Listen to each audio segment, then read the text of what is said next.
This is our league, and this is your league. Broadcasting from the 55-yard line in Japan to the shores of the Great White North and everywhere around the world on Gridiron America Radio and the Sports History Network.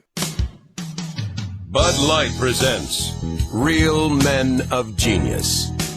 Real Men of Genius. Today we salute you, Mr. Pro Sports Heckler Guy. Mr. Pro Sports Heckler Guy. They say those who can't play, coach. Apparently those who can't coach sit 30 rows back, shirtless, shouting obscenities. Oh, that's right, motherfucker. Thanks to you, our team is armed with game-winning tips like catch the ball and throw it. Shout it out now. You stink. That sucks. What a bunch of losers. Not just catcalls, but subtle psychological ploys to prod your team to victory. Reverse psychology. So here's to you, old sultan of shouting, because while there may be no I in team, thanks to you, there's always an F and a U. Bud Light Beer, Anheuser-Busch, St. Louis, Missouri.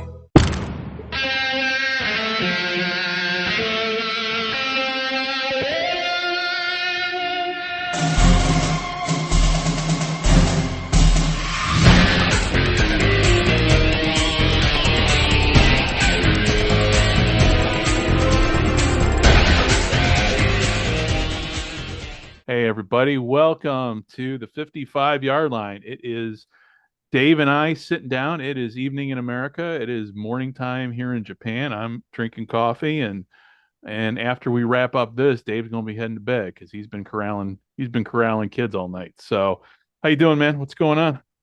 Doing great. How about yourself? Not too bad. Not too bad. This is less than a week. This is kind of nice. Now we got kind of a weekly show we can do. I don't have to update everybody as to what happened in my life like the last couple months.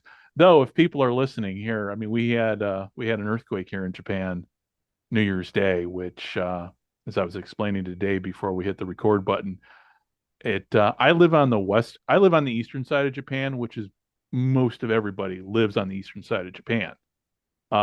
The earthquake happened on the western side of Japan, and we felt the largest of the quakes we felt here. Our building, that moment where, you're sitting there going, did you feel something move? And it was gone, but there was just a tad rocking motion. And I've been from Chicago. We don't get many earthquakes. So it was,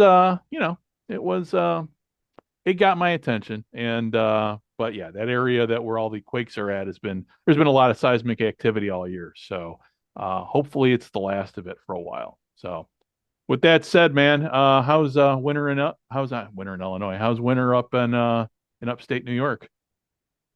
Just 40s and 50s and no snow. Incredible. Only 5 inches of snow all winter so far. That's it. Yeah, Crazy. but you know what? With that said, it's like anytime I remember in Chicago when we lived and we had, warm winters, it's like, yeah, this is nice, but we're going to get body slammed. Unless the models change, I don't think so. Really? It's not, knock on wood, it's just looking to be cold. They're not calling for any, there's supposed to be a storm hitting the East Coast that's supposed to miss us this weekend. So it's wild. It's just absolutely wild. It was, damn. We had the warmest December ever. It was I think 42 degrees was the average temperature in December. Oh, wow. It's wild. Well, yeah, it's, anybody, and without going into it, but anybody says global warming's a hoax, I don't know. I mean, where I live at, it's basically on the same latitude as Mississippi. And so, when I first got here, I didn't realize how hot it was going to be. And obviously this summer here, I mean, summer everywhere was ungodly, but it was upper 90s for like almost 2 months straight. And the last time I spent any quality time in Mississippi, I was training for deployment to Iraq, and when we were during the training for Iraq, everybody, and I trained at a National Guard base, along with about 11 other Navy lieutenants, and National Guardsmen were there. This is the height of the surge, and everybody's like, "Man, can't wait to get to Iraq. It'll be a lot nicer there." And yeah. So here 97 degrees and 90% humidity. Man, that's just a special kind of heat. So yeah, swamp ass is really the only way to describe it. So, but with that said, hey, you know what? I'll take I'll take 50. It's 50 degrees here today, so I am not gonna complain about the weather, but yeah, no, it's gonna bite us in the ass. So speaking of biting in the ass, the Big Ten bit the SEC in the ass this past weekend.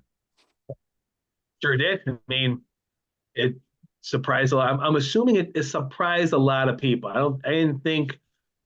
I mean, they had four good teams. I think after what Georgia did to Florida State, um, all the criticism that the selection committee took went out the window.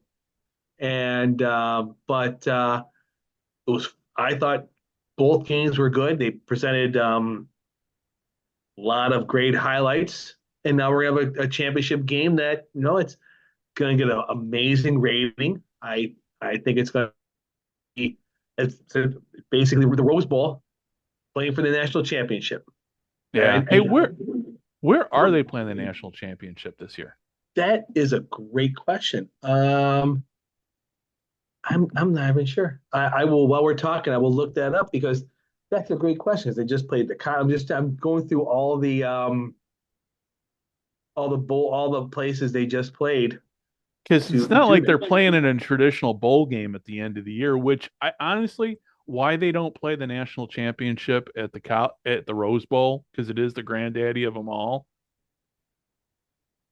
to Uh, me would make the most sense. But obviously, money talks now in college football. well, yeah. So basically, they're going to be NRG Stadium in Houston. Oh, okay, all right, Well, okay. I'm assuming they're rotating it so everyone could put bids in because if they just go to one place, Oh yeah, yeah. you're not gonna get you're not gonna get well, I guess at the end of the day, I'm surprised it's not in Dallas because it seems like Jerry Jones is giving the most money for any game being played. Yeah. Well, I mean, it's turned into the Super Bowl now. I mean, which is great. That's what we all wanted as kids growing Yeah, up when we had the national polls. But college football obviously is the other Major League Football yeah. league in the United States. And, Mhm. yeah, I mean, it's just so, yeah, I didn't know. And the problem is, like, so with the game, watching the game, I know you're going to be able to watch it. So for like Mhm. me here, I got to figure out a way to watch it because I'm geo blocked from most college football games. Huh. Without a VPN, and the problem is with the way the television contracts work. I mean, you got YouTube TV, but for me to use YouTube TV, they're like, "Oh yeah, we know you have a VPN, you can't watch TV." So, Oh. yeah, it's a bit challenging. So, we'll see. We'll see. I might be able to find a way. I mean, I'm sure somebody out there is going to you know, going to figure out a way to get the college game on TV for people to see overseas. I I'm don't not know even, how. yeah. I don't know where, but figure it out. I'm not even sure what channel it's even on. I think it's on wouldn't it be on ESPN I don't. or ABC? That would be my first thought, but is it one of those now? And I mean, it's ESPN, so you know what? Stream it on Watch ESPN Okay. because I couldn't remember. I know they had talked about. I know they wanted to package them, but then they were talking about taking the semifinals and the final out of the package so they can get a whole new round of people bidding on them. So I wasn't sure where they were in that process because if you say, look, we want the two semifinals and the finals, okay, Fox, ESPN, Apple, there's a whole new level of revenue that they can generate by going that route. Right. Yeah. I mean, this is just me being just old, and I'm older than you. I mean, we were having this conversation earlier and I forgot how much older I am than you, but um, back growing up in the 70s, man, you had four games on and you remember this too. Yeah, You had 3 four channels. games on, yeah, you had 4 games on 3 channels on New Year's Day, and the Orange Bowl was the last one. Mhm. You had the Orange Bowl, I think it was on NBC. Yep. The Rose Bowl was on NBC, and then CBS had the Cotton Bowl, and ABC had the Sugar Bowl.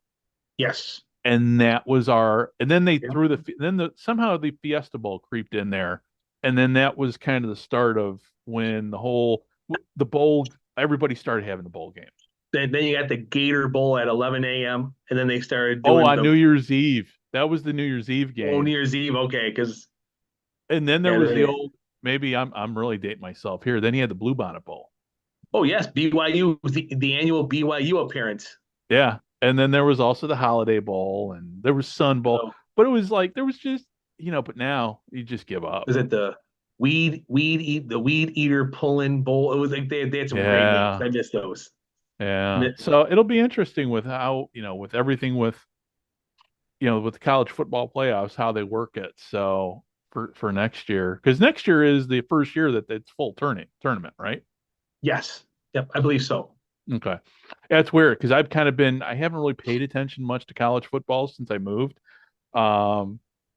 It's frustrating because I love college football. Though for me, I'm able to, at least with ESPN Plus, still, because that's the one thing I can still get with the VPN. I can still use and so I can watch the lower tier games. Like I can watch Western Illinois University lose, and that's my alma mater, on ESPN Plus. It's easy, but unfortunately, the problem with a lot of those games is the games that are lower tier, the production quality is not what you would hope for. Unless you're watching like a game like at North Dakota, University of North Dakota, because those programs up in the Dakotas are top notch, and the production value, I mean, it's really good because they treat those schools, I mean, as like major college, and and these are teams that year in every season are dominant at what I still call the Division I AA level. It's what football subdivision level. So with all that said, so let's talk about now. Before we started recording, we were trying to get a feel as to who saw what over the New Year's, because there's just a lot of football this weekend. And because you texted me during the Rose Bowl, and I thought, okay, well, he's watching the Rose Bowl, but you had so much going on, you weren't able to watch the Rose Bowl. Obviously, I'm geo-blocked here. So I figure instead of us just going over the games, and everybody who's listening to this, I'm sure knows who won each of those games, the semifinal games. So the topic I kind of threw out there on Twitter was, instead of you and I just rehashing the games, let's just, just talk about why everybody wants Washington to win the national title. And I think that's a better topic than reviewing what happened in the games. Your take? Well, I mean, I think, like I said, I mean, I would say it's mainly because of what happened with Michigan this year. The whole videotaping and all that saga, and it seems like Harbaugh's in the news for something every week, and it's like the underdog. Like it's like everyone loves cheering on that underdog, and it's where did Washington come from? So honestly, as long as it's a good game, I mean, I don't see why, if Washington does win, I don't see them blowing out Michigan. If there's a blowout, I tend to believe there'll be Michigan who will just pummel them if it doesn't go well right away. But if it's a good game through halftime, I think Washington has a chance, just because it's one of those things where I think I see them playing looser than Michigan. I think there's a lot more pressure on Michigan to win this game than Washington. I mean, I feel like they're almost like they're playing with house money right now.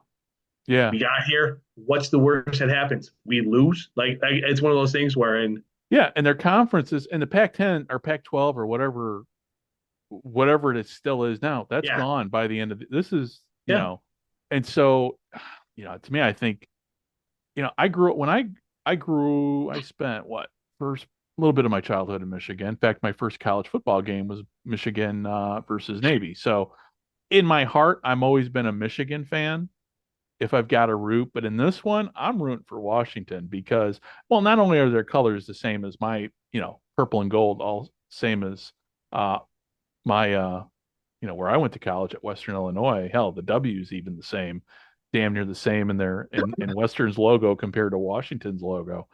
Um, but yeah, no, I'm just, and plus, Oh, the thing is with Washington, and people forget that's where Warren Moon played. yeah. Yeah, the greatest player ever to come out of Washington.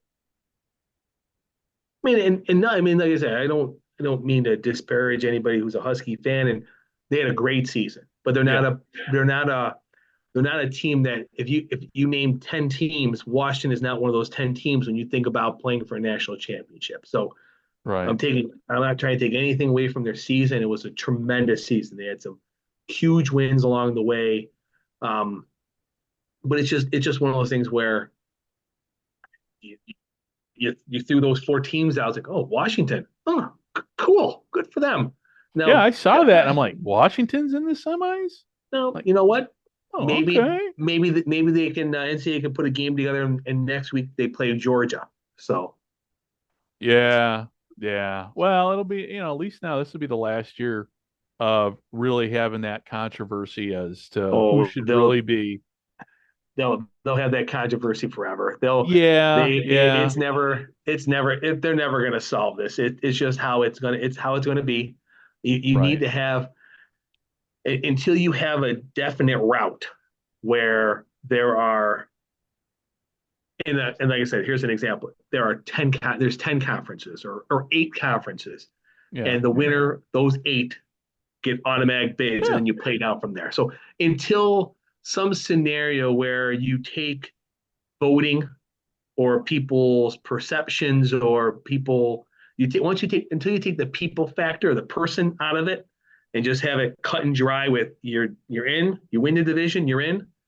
There's always going to be this, this team got snubbed or that team should be there. They're not good enough, and it's just how it's always going to be. yeah. Well, at least it'll be a little bit more clear than when we were growing up when it was national polls and Yeah, But again, that's kind of the best. That's one of the best things about really college football is always going, man. And that's what, and we're not, maybe we'll talk at the end here, but like simulation sports, mm-hmm. being able to roll the dice and run those numbers through the computer and come up with like, yeah, maybe, but the scenario, you do the computer simulations and sometimes you get a little bit different results. So it's always fun it's always great for a good argument as to which Yes. team is better. So that's kind of what I liked about the polls and everything, but we'll see. I mean, but yeah, no, this year, yeah, if Washington wins, we all win. But if Michigan Yeah. wins, well, I mean, then if Michigan wins, then the question is Harbaugh going to stay? I don't see it, but the I question is, oh, go ahead. I'm sorry. I don't see him staying, period. Yeah, yeah. That's I a the the too but too too much money and doesn't want to deal with the headaches. yeah, They're but then watching him. where does he go? Someone's going to offer him $7 million a year to coach in the NFL. You think So it's going to be the Bears? the Chargers is the one rumor. Yeah, But if he wants to go, someone's going to throw him $7 million over 7 years. So it'll be like a $50 million deal. He'll last whatever number of years, and this might be it for him. yeah, Yeah, yeah. at all these guys, at some point, like I don't see I don't see the Lou Sabans anymore. I don't see Harbaugh doing this until he's 70 years old. I don't see the Paul Bear Bryants, the Joe Paterno. I just don't see these Right. guys coaching in their 70s anymore. I just don't. They don't. Coaches don't get that kind of not so much a leash, but carte blanche. They're not. They don't. They're not. Their job is to raise revenue, to generate revenue just as much as is to win games now. Yeah. So if they're not a good fundraiser, if they're not a good NIL, the alumni. I mean, look what they did, Jumbo Fisher. Yeah. They, it was the alumni who came up with $85 million for him to go away. Probably the You best. know, Yeah. that I want that job. I listen. I'll sign a 10-year contract and someone fires me after 8 and have to pay me. Are you kidding me?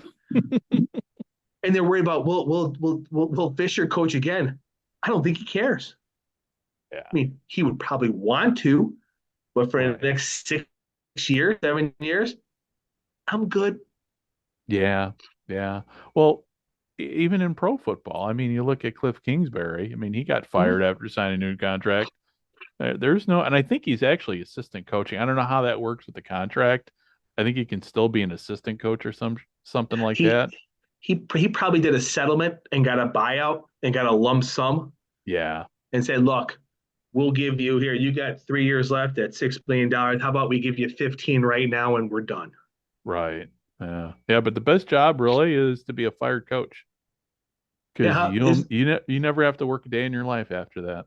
wasn't it the Raiders who well, I might be wrong. I thought the Raiders had a current coach and like paying two other coaches. It was somebody within the last couple of years Oh well, with Gruden. had a coach and they were paying like for two other coaches along with the current coach. Well, I can't that's the Raiders right now. I think it is okay. I think it's got to be Gruden and Daniels, and they're on the hook for those two paychecks. Who knows? But like you said, you don't know what the detail. I mean, I Yeah. don't recall anybody saying, they got settlements. In fact, I think Gruden's still fighting the Raiders and everything for his dismissal. Yeah, But I'm pretty sure Mark Davis, the minute that lawsuit hit, they put an injunction on having to pay him until everything is sorted out. yeah, So he might owe him a larger sum later with interest in that, but these guys are all willing to roll. What I mean, I hate to say it. What's $70 million of some of these guys? Like what's that? Like you know what I mean? yeah. Well, Yeah, nowadays, yeah. I mean, I've been reading. Right now. I'm in the middle of reading Madden's biography, and I've been on an Oakland Raider kick. So I've been reading. I just got done reading Kenny Stabler's biography and the rate, and just to think about the money back then versus how it is now, and it's just the differences are just amazing. So, Oh yeah. but yeah, But the best. it was still a lot of money back then. It was still a lot of money, but now that money back then is like chump change compared to what it is now. And even then, with the NFL, the way they pay coach, I mean, they think nothing of firing a guy after, I'm like, after signing him to a 9-figure salary, Mhm. ultimately, Well, when all said and done. well, and you have someone sitting in an office in one of those teams trying to find a way to not have to pay that coach. Right. And then once they go that route and say, you did this, so we don't feel you pay you, how about we settle for this number instead?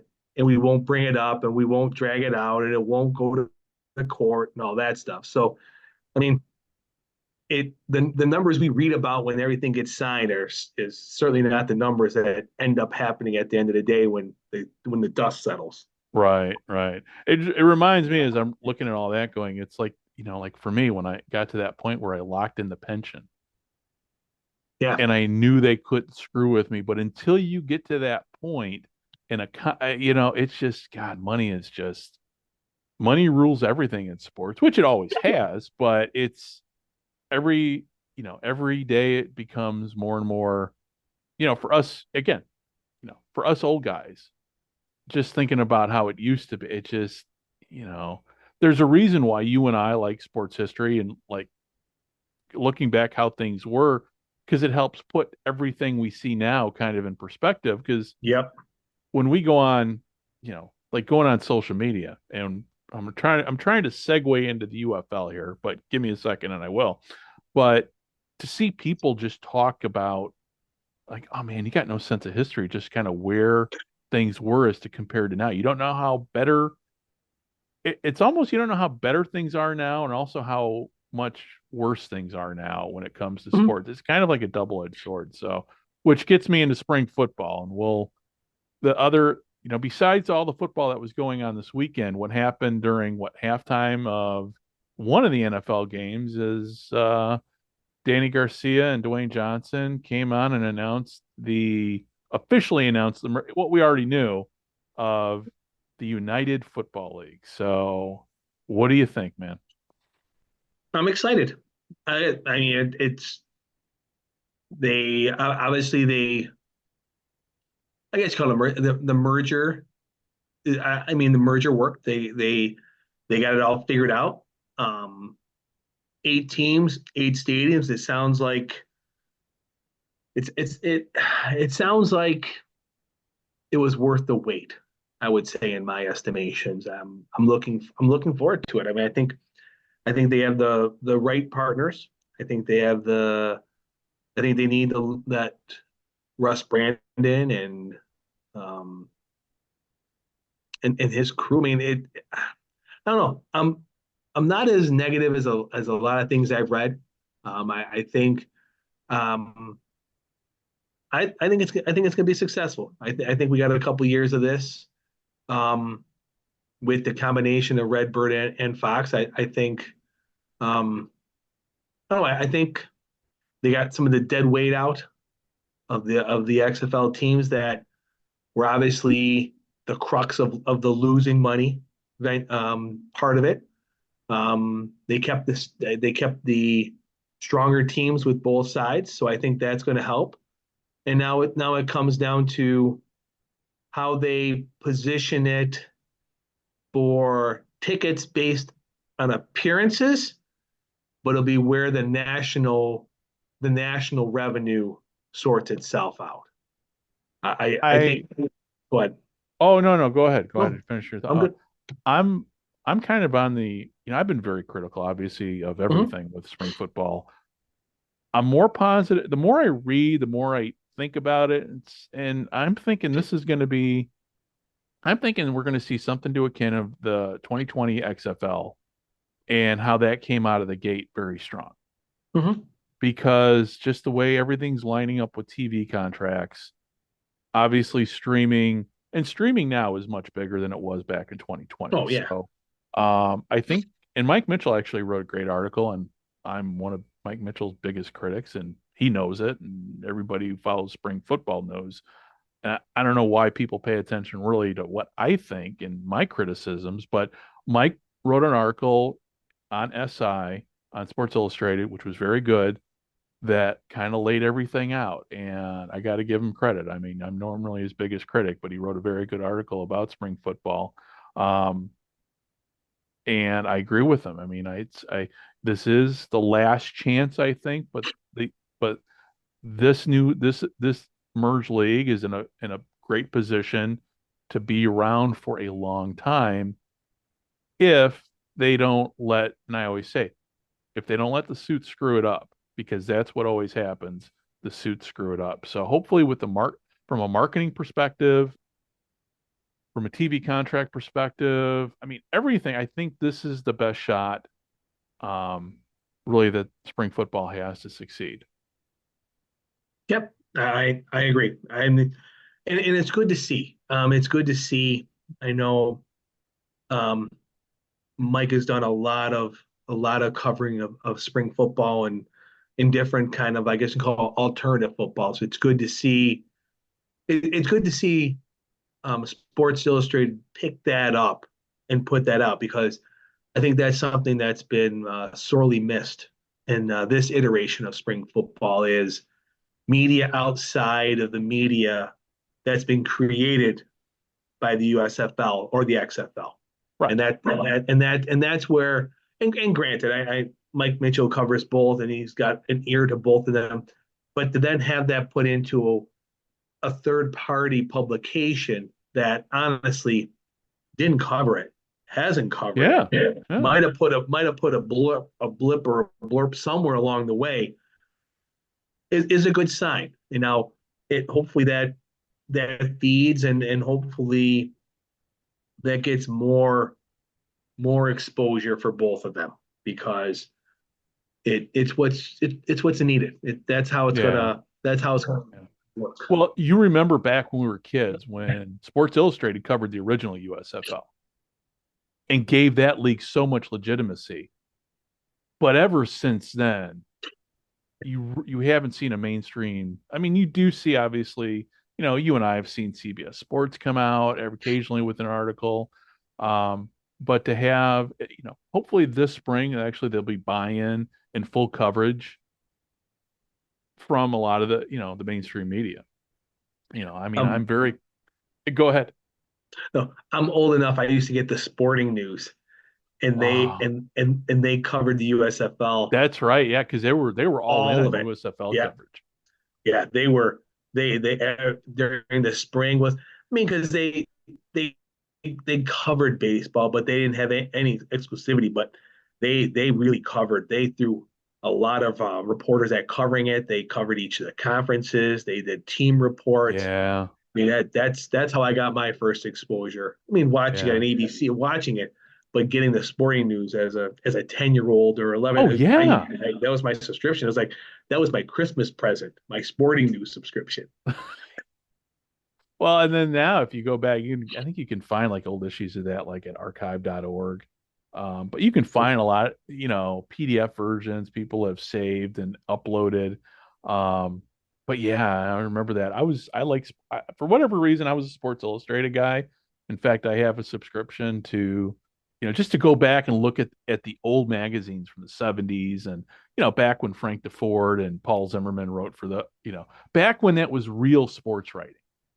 Yes. And I'm not saying people nowadays don't do, I mean, our Sports Central does a really great job, and those guys are very Mhm. old Yes. school. It's Paul Reese who wrote the book, who wrote a great history book on the USFL.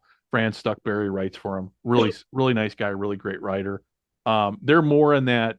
Those guys are really old school. That their writings remind me of what we grew up with.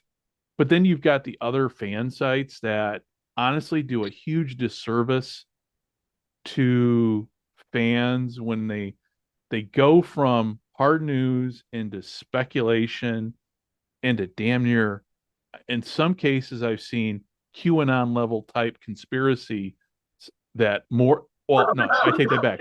People will take that article and then go to Facebook, and then you start to see the QAnon effect.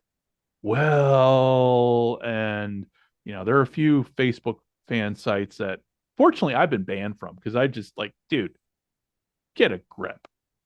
Get a grip.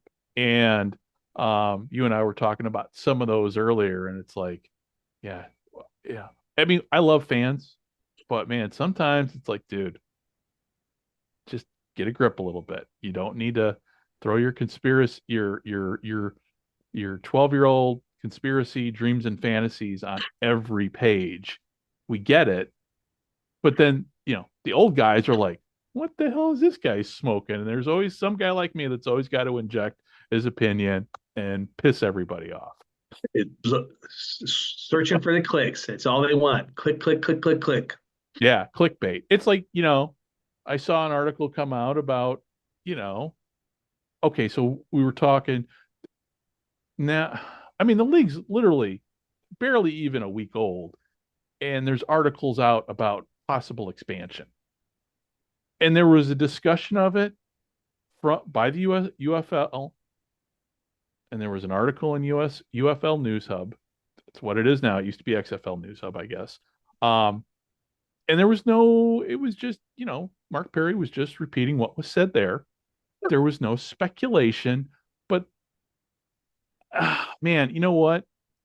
Somebody's going to take that article, and not that Mark is saying that it's going to happen or anything, but somebody's going to take Mark's article and put it on social media and then start spinning out theories and plans and everything based upon just like, oh guys, come on, get a grip. I mean, So, but in all honesty, it's no different than what the NFL did in the 50s, what the USFL did in the early 80s. Like the USFL didn't play a game, and they're already talking about expansion yeah, for it's the true. '84 season. I mean, I Yeah. remember that vividly. How already the list. I think it was Chet Simmons. The list of cities who have contacted the USFL about having their own team is, I forgot what the number was, but it's all. I mean, you know what? At the end of the day, if one municipality or someone goes, "Hey, you're looking to expand?" Like, Yeah. it's like that's like an investor call. Yeah. Yeah. I don't know. But yeah, this is where, like I said, the history part of it comes in Yep. because, you read it on social media and everybody's got a phone. So we've all got idle time. And I'd much rather sit down and look at the sports groups than read any other of the crap that's going on in the world right now. Because ultimately, in the end, we're all football fans. We all want the same thing. We all want spring football to succeed. And But yeah, we don't want it to go away. And I mean, the fan sites do a great service, but sometimes they also do a disservice, and that's fine. That's we don't live in a communist society. Everybody's out to make money on their. That's fine. Um, but it gets frustrating from guys like you and I that know our history well. And sometimes, not only do we see history being repeated on the business side, but also in the media side. And it just gets frustrating. So hopefully, I don't foresee them expand. They've got to get at least 2 seasons under their belt before they start talking about expanding. I mean, if they have a good year, Yeah. don't be surprised if there's 10 teams next year. Okay. Well, if they're going to do 10 teams, they got to add a couple teams to the north because it's Well, I mean, I think at the end of the day, there's a lot of potential stadiums out there that, you know what? If you're sitting in a city that doesn't have professional football and you have something like a St. Louis and you have a stadium,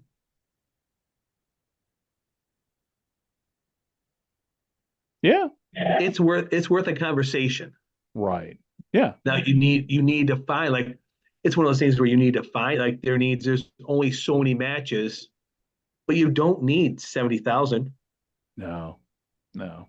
You need a soccer stadium that seats 25, 20,000. I mean, like 30, with DC, 30 max.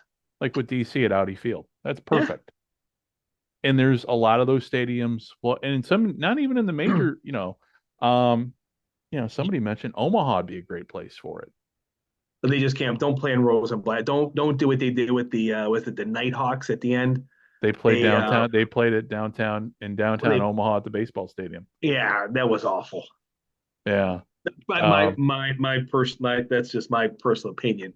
I don't know. I mean, I saw those. I'm a sucker for the aesthetic of baseball or football in a baseball stadium. So, to me, hell, I was watching some of the college playoffs here, some of the college games here in Japan, and they were playing couple games. Oh, actually, no, it was the high school. I think it was the high school championship. They played it at Yokohama Stadium in the baseball. So to me, I like that look. But yeah, no, I agree with you though. It was kind of like good examples when the Vipers played at Vegas. I mean, I don't think I'm exaggerating. It looked like county fair football. Not even state fair. It looked like county fair. So it looked like county fair. So huh? It was embarrassing. It and was. They easy lost $10 million just on that city. Easily. Well, and that was all my whole criticism from the get-go. And I'm watching it, tuning in, and you and I had these conversations. Like, Vince McMahon would have never allowed that, period. Because the XFL 2.0 was well planned out, was well thought out. And, Vince McMahon, even the first XFL was well planned out, well thought out. It was in the execution that it failed. This one just showed me poor planning and poor execution, at least in Vegas. Yeah, and they definitely didn't have enough money put into it. Right. Like, Vince McMahon lost hundreds of millions of dollars. Yeah. But he also put up a lot of money to get this thing going. So he lost $200 million with this. He still put in 500, it wasn't he put nothing in and lost $200 million. He had to put in 400 million, made some of it, but still lost. So I mean, yeah, the sheer amount of money that Vince McMahon put in on this pet project of his is enormous. I mean, Right. to get the buy-in from NBC, to get like there's some serious money going through for those facilities. I mean, they sold tickets. I mean, those games, some of those games had 20,000, 25, 30,000. Like, they were well attended. Yeah. They started off with good ratings. The ratings plummeted, but they definitely went all out to make this work, where the iterations afterwards was clearly not the case. Yeah. Yeah. Well, you know what? I listen, I don't know about you, but I listen to was it the guy, people on Marketplace? They always go half full or half empty on something. I think I'm half full on the UFL this year. I think, and even, but my only thing with the UFL is Danny Garcia and The Rock. I think we can't see them on the screen every 5 minutes pushing tequila and pushing energy drinks. And I don't envision that. I don't know what the partnership is going to be at the end of the day, but I think we need a little bit more of the Daryl Johnson side of things than the XFL, The Rock, and the Danny Garcia side of things, Yeah. where I mean, let the game, yeah, let the team speak for itself. right. I mean, I think I said knowing what Russ Brandon put together with Buffalo, good marketing guy, good is a good team president. I mean, there was literally the training. He made the deal with the training camp that brought the Bills to from Buffalo to Rochester. And I mean, that was a 20-year deal. I mean, he understands. He was one of the people that put the whole Bills going to Toronto packages Oh together. yeah. Playing the Yeah. games. So I don't think people understand that he had a like 20-year career as the president of the growing up and going through the Buffalo Bills organization, to where he was um, Ralph Wilson, the owner's right hand man. Like, because Ralph was in Detroit. He lived in Detroit, never from Buffalo. Um, and he was the basically the person running the Buffalo Bills day to day for many, many, many, many years. So Okay. I think they have a good person overseeing it, and now it'll be interesting to see.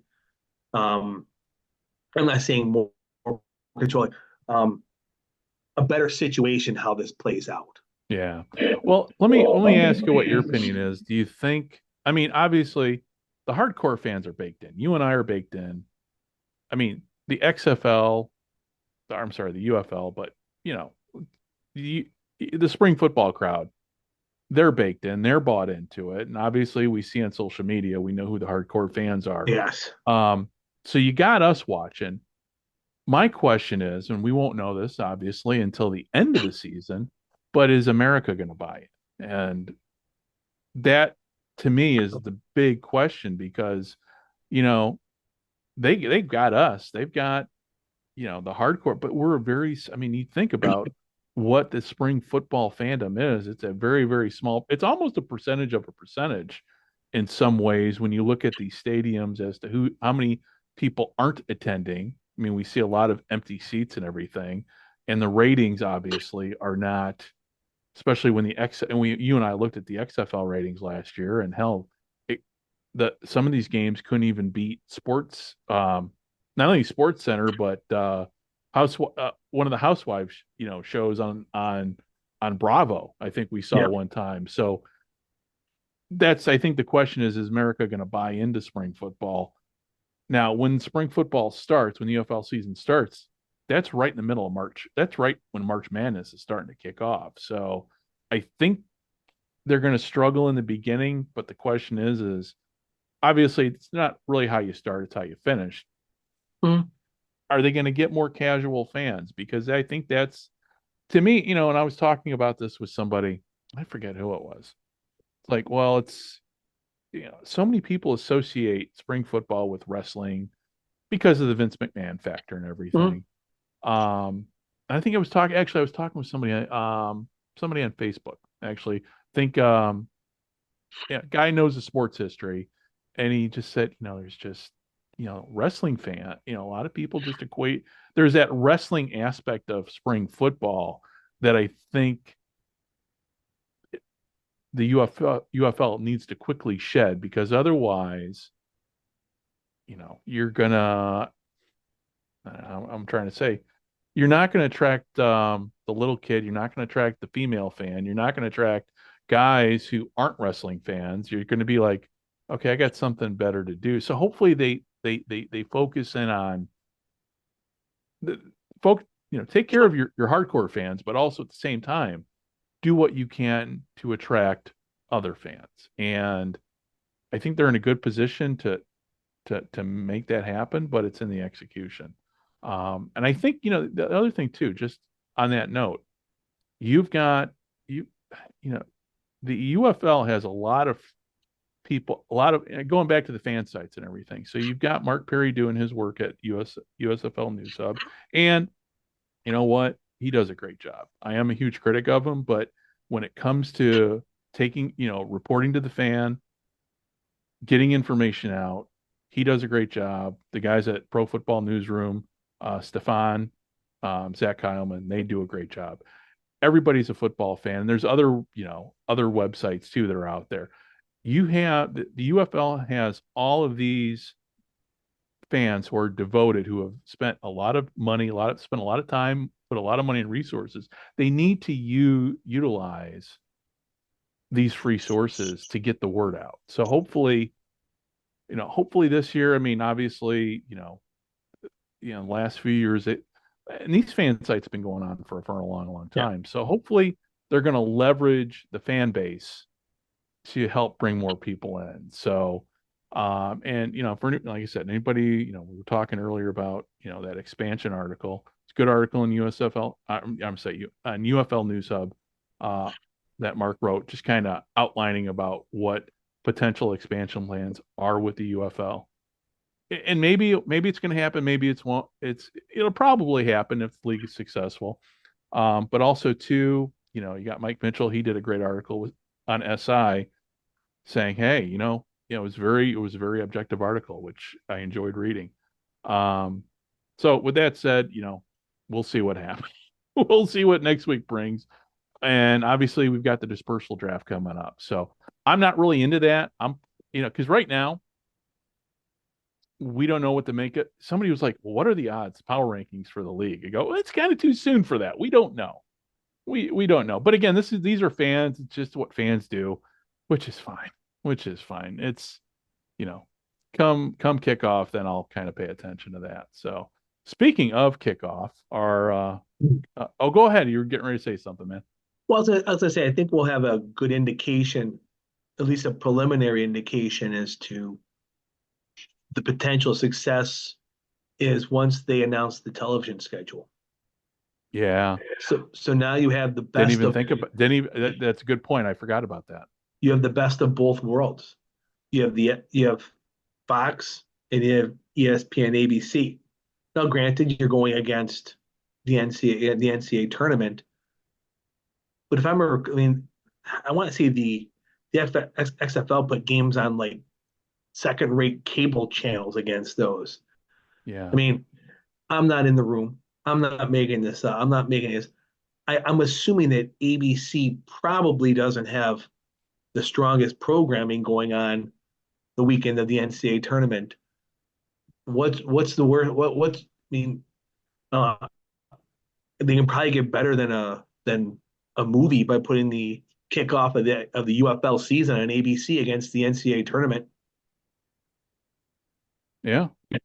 I don't know but I think once we see the announcement of the schedule and what networks are being used, once again, the times of the games and how this all plays out, I think we have a good indication, because if we have a lot of 10:30 Thursday night games again. Oh, yeah. People aren't going to tune in. Yeah. I'll tune in because it's morning time for me in Japan. But the casual person, the casual person, right.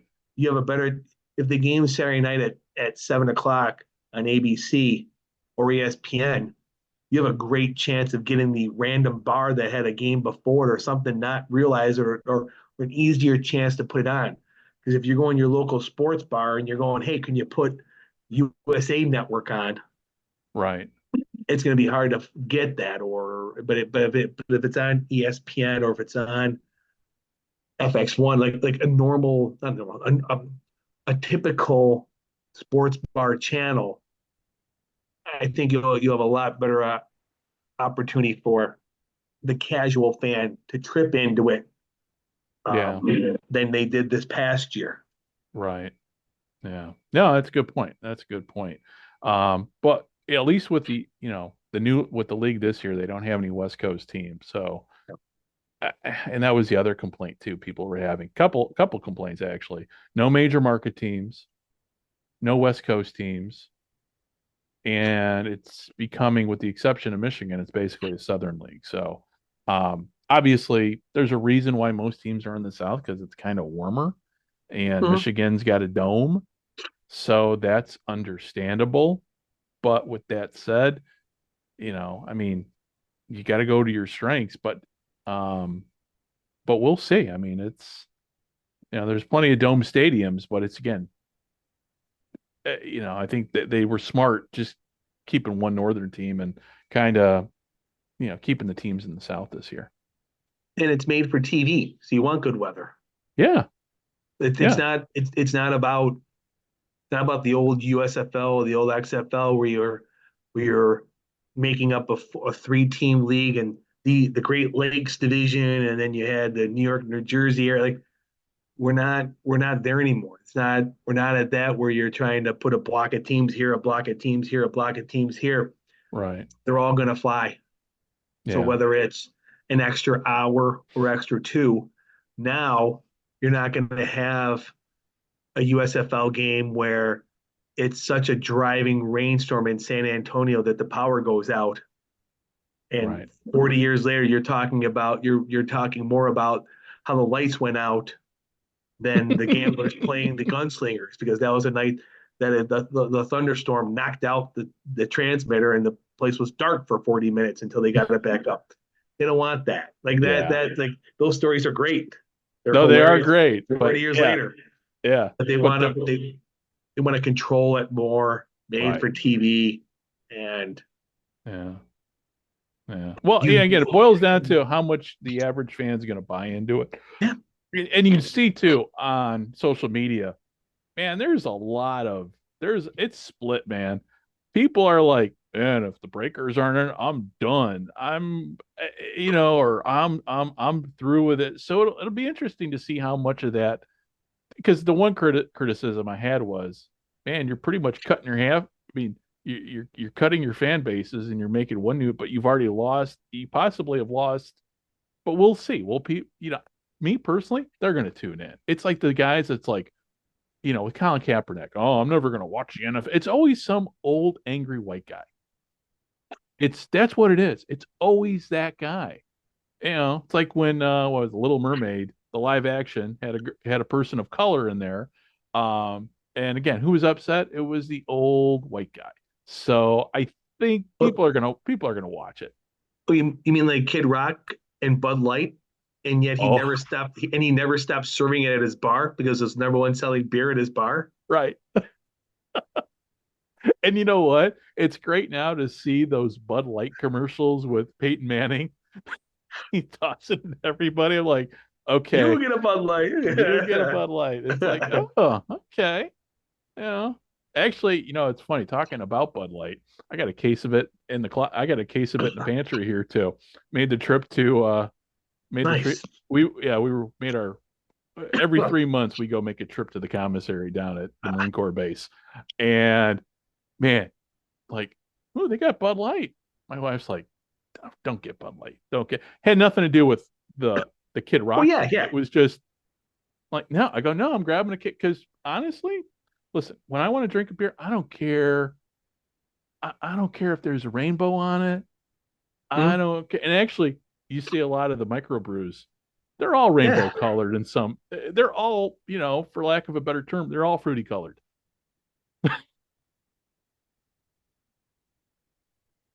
Hey, okay. Oh, you just stepped away. Dave right now just stepped away from the camera. Oh, there. Oh, that's what he's going. He's got That's my favorite. Miller High Life. Yeah. It's the champagne. Oh, have you ever done the brewery tour in Milwaukee? I've not.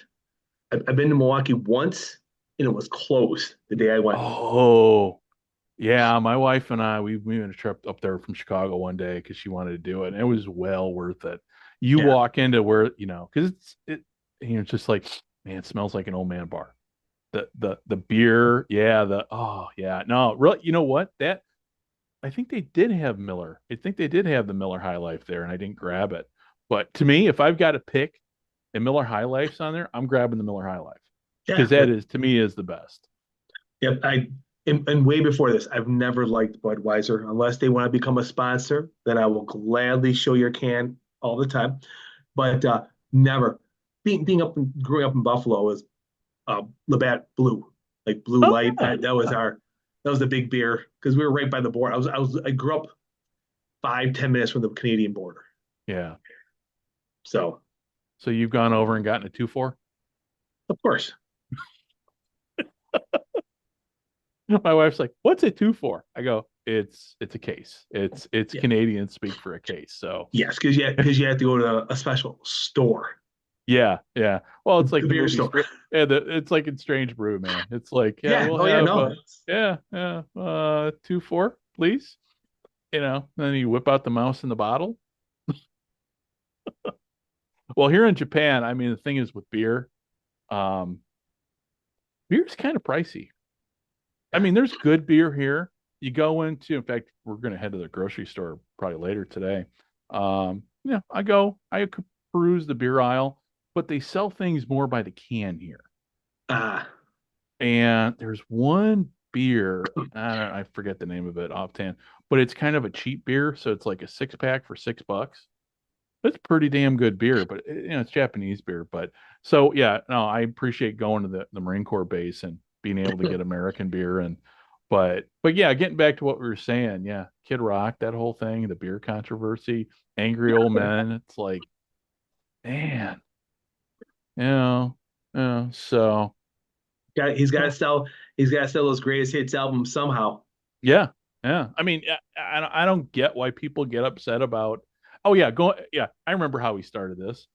Talking about about people being upset that their USFL team or their XFL team is gone. Yeah. It's like, dude, you're still gonna watch it because it's football. If you and I are gonna watch it, and you and I last year were the XFL league's harshest critics because we were but we're gonna watch it. And honestly, it's going to be an enjoyable. And I think this year, hopefully, there'll be a kumbaya. And I've noted in this year, I started out, I'm not going to be very critical of the USFL media. I'm just going to let it play. I'll call them out I'll call the media out, obviously, for bullshit spin on attendance and ratings numbers. But in the end, and I think maybe this year they've learned their lesson. Call it as you see it.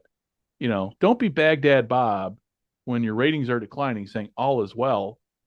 There's some positive in here. No, ratings suck, period. And, let the reader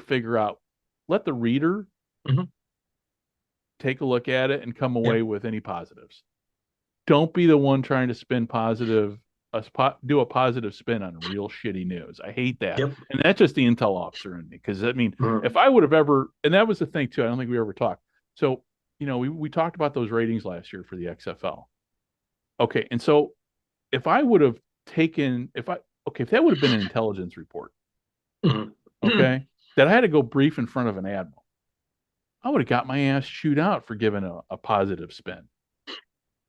It just makes you look bad. So be honest, call it as you see it. And yeah, say we don't know the streaming numbers, but don't make it sound like, the streaming numbers, because that was always pissing me off. Well, we don't know what the streaming numbers are. So now you're saying because you're implying that the streaming numbers are going to be great. And so there's 100 million people watching it on ESPN Plus. Yeah. Yeah, don't. Yeah, exactly. That's exactly how it was phrased every time, and it pissed me off. And I'm like, come on, that's not responsible journalism.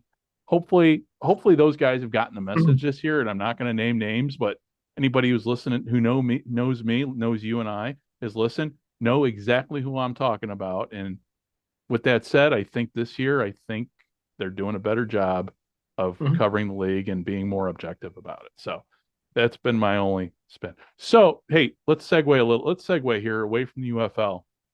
Let's get back to Japan here. Let's talk Rice Bowl. So last night, now remember it's morning here in Japan. It is still yesterday in the States right now.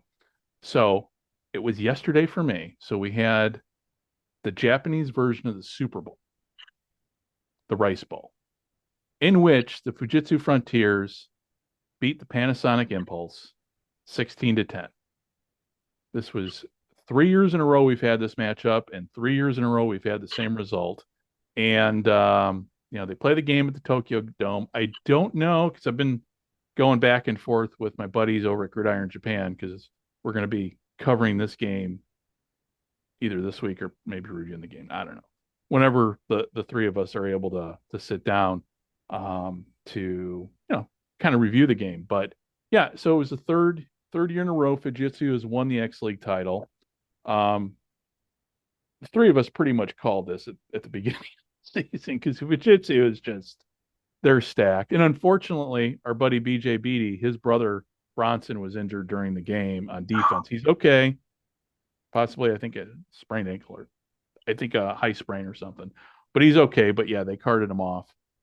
But yeah, Fujitsu, man, I tell you what, they the gridiron game here is, man, it could be so much more. It could be so much more. I mean, they literally have January 3rd, which is a holiday here, all to themselves. The game was on satellite on NHK, which is a national broadcaster, but it's the satellite band. It's like it would be like if the game were on DirecTV. So only so many people have access. Though a lot of people have access to satellite TV here, but it would have been great if this game would have been on the regular NHK channel. But hopefully one of these. I don't.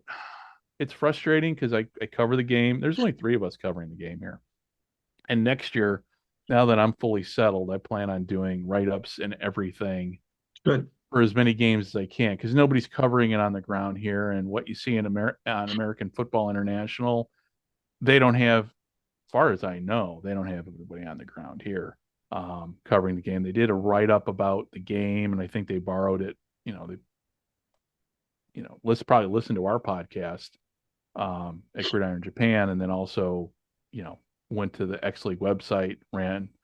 I mean, the translation programs for these browsers are phenomenal nowadays, and able to piece. And it was actually, it was a pretty good article. But I don't know if they have anybody on the ground here. So next year, now that I'm settled into my place and going to have a lot more time, hopefully be able to sit down and do write-ups for each week of the X League to see, for people. I mean, this is just kind of not getting paid. X League definitely not paying me for it. And in retirement, at least in retirement, I can be what I wanted to be when I was 12 years old. There you go. With the technology. So, but yeah, going back to what I was saying, the X League, they had their championship. Don't know what the attendance numbers were. If I had to guess, maybe 15,000 were in the Tokyo Dome. I know John and BJ were there. John was, I know they both were there. I didn't get any pictures from the game this year like I did last year, but they had halftime entertainment. It was basically like a poor man's version of the Super Bowl. They had halftime entertainment. Some Japanese, I forget who it was. Though it was funny during the game. So the halftime entertainment's on, and I text the BJ because he's sitting there watching it, and I'm like, dude, these guys suck. Like, but again, that's just the old white guy in me too. So, but game wise, it was pretty good. But Fujitsu came out, basically they punched Panasonic in the mouth with an early lead, and again, it was 16-10, so it wasn't like it wasn't like it was a high scoring game. but Fujitsu pretty much dominated. And, even with the injury, because there was a lot of injuries in the game too. But Panasonic had a chance at the end to win, but they were down towards the goal line, and it was 4th and 10, and they chucked the ball, and it was game over. But that was about a minute, with about a minute or about 2 minutes left. So it was nice for a game. It wasn't a blowout because we had the Koshin Bowl, and that was a 61-21 game, and it just sucked. It was horrible. So they had a competitive game, but we'll see. The X League's got its issues with parity. When you have a league, and this is where it's much like back in the 40s with the old AAFC when the Cleveland Browns won every year. That's kind of what we have here. You've got a situation stat where it's the same team. In fact, now that I think about it, I've never seen Fujitsu lose a game since at least me personally. So since I've really been following the league in the last 4 years. Since we've done the podcast the last 3 years, Fujitsu has never lost a game. Wow. So with all that said, we've covered a lot of ground here, and I know what time is it over there in your quarter after 10. Quarter after 10. It's getting close to bedtime, and I've got errands to run and everything here in Japan. So with all that said, you want to reconvene next week, and hopefully we will have a guest next week. I am working on, for those of you who are listening, who have listened to this show in the past, hopefully within the next few weeks, we will have one of I call him a very good friend because he was the one guy as I was getting ready to move to Japan that checked in on me when I was out in Boston, reached out to me, gave me and my wife a whole bunch of great suggestions where to go eat. Former GM of the New England Patriots, former scout with the 60s era Baltimore Colts, and the son of former NFL Commissioner Burt Bell. It is one Upton Bell, and hopefully we will be having him on next week or the week after, but soon, and also the guys from the UFL podcast to talk about the league. I was hoping to have them on this week, but things are so fluid and everything. I figure we give there's plenty of time before the start of the season there to have them on, and also Fran Stuckberry at over at Our Sports Central.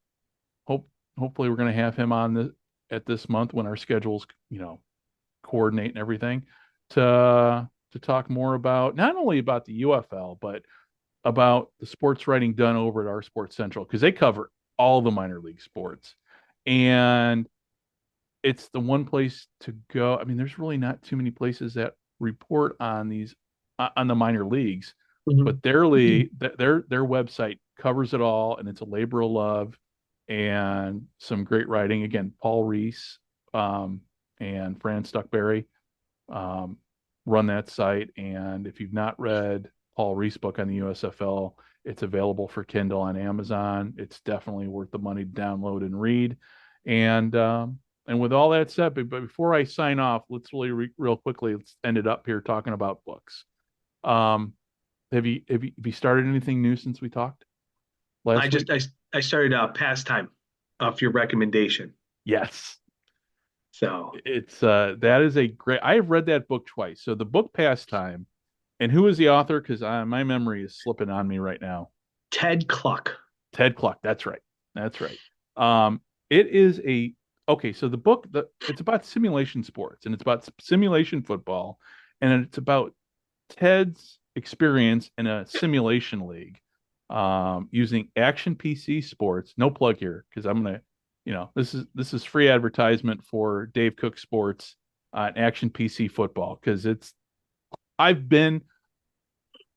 and so he writes a book about his experience being in a league, using the software program and building a team and just his whole experience. And to me, I've read the book twice. It is a great read. And towards the end of the book, a buddy of mine is he occupies pretty much the full chapter. Gentleman by the name of Randy. And I can't, and Randy, I know you're probably going to listen to this, but I can never pronounce your last name. So I'm just going to, for those who are listening, you get to the last chapter, Ted's talking about Randy. And Randy's a good friend of mine, but I can never Savigny, I think. I don't know. And I'm gonna have to email him later going, dude, I can't pronounce your last name. So my apologies, Randy, because I know at some point you're gonna listen to this. So but it's a great book and it's a quick read and it's one of my favorites. It was one of those where as I was getting ready to move and I had to give books away, I had to give the hardcore. That was one it was hard for me to give up because I just enjoyed it so much. And for those who think playing simulation ball and building a team is easy, when you got 16 other owners and you're playing in a league with a bunch of old guys who spend a lot of time doing their homework drafting, one of the first things. So when I joined Randy's league, because it was with the first league I joined, within minutes, guys were, hey, you want to trade this guy? Want to trade this guy? I went, dude, I don't even know who's on my team. So you always got to be careful of trade sharks because they're out there with. So you're reading that book. I'm working on not Man's autobiography, but his biography. Just finished up Snake, which is Kenny Stabler's biography. And hopefully after I read this book, then I'm going to start on my Al Dave. I'm going to go read Man's book. It's on archive.org. You got to get cruising with the twos. That one too. I forgot about they do talk about, and it's funny because they always talk about Matuzik's book. That's one I got to find too and read. And for those who don't know, John Matuzik, he was a nut job, played in the. I mean, he had issues, but he was a great football player. But he died incredibly young too. So yeah, very tragically. Yeah. Who did he play? Did he play Sloth? Yep. That's right. Yeah. Matuzik's one of those. Man, I when George Allen cut him from the 70 or the 76 Redskins, I think he said too much Valium, or the reason why he cut him or something. He was John Matuzik was not an easy player to control. No. He would have never survived in today's game with all of the testing and everything that goes on for drugs. And yeah, he would have. But it was a different time. Like but that was not just football. That was baseball too. Like it wasn't just a one isolated thing. I remember without trying to get off too much on the tangent, I remember watching a Mike Schmidt interview years ago talking about how they took the green, like basically they had uppers in the morning, downers at night. That's how you got through baseball. And he was listed. This is what we took in the morning. This is what we took at night. We took it every single day, and that's what's got us through a 162 game season. Like, okay, yeah. Well, it's like with the Raiders too. They had the Coke cups. One had rat turds. Pep pill. There was a lot. I mean, man, there was so much drugs going on, and even with the USFL, like the cocaine issues everybody had. Yeah, but that was not being old enough. That was a drug of choice in the '80s, from everything I've read or seen, and just like that was, you made it when you were doing. You're able to afford cocaine. I made it. Yeah. It was us old guys, we like to talk about, but that was part of it too. And it's like, I mean, you can't, some of the hits nowadays, I mean, obviously too, the NFL films has toned it down with hard knock. I'm still surprised they even use the term hard knocks, because all of the CTE, concussion, everything that implies too. I'm surprised that they're still even using that, because remember, NFL films will put out these VHS tapes of like, killer hits and everything. You don't see that anymore. It's just it's a different world we're in now. So with all that said, listen, I'm gonna let you start making your way to bed here and getting ready to start a new day, and I'm gonna go enjoy the sunshine here in southwestern Japan. Hopefully the aftershocks lessen. I'm still getting alerts on aftershocks right now on my phone. So so hopefully hopefully that all quiets down here. So, but hey, until next week, everybody, thank you very much for listening. And hopefully we will have a guest next week. I've got nobody lined up right now, but we'll see who comes on. If not, it's just Dave and I talking about the week that we never even got to the playoffs, but we'll talk NFL.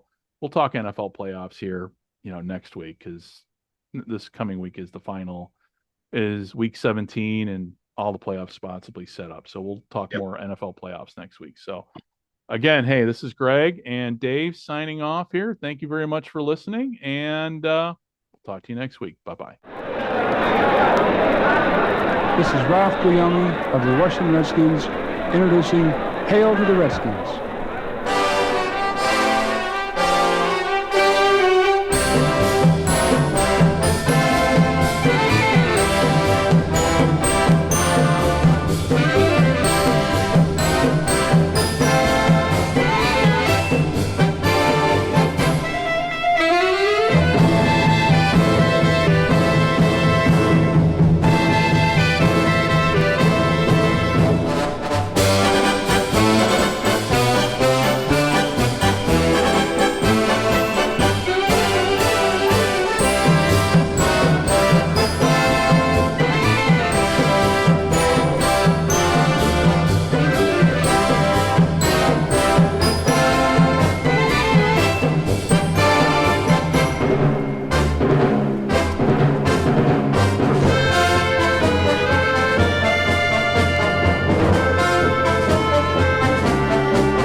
This podcast is part of the Sports History Network, your headquarters for the yesteryear of your favorite sport. You can learn more at sportshistorynetwork.com.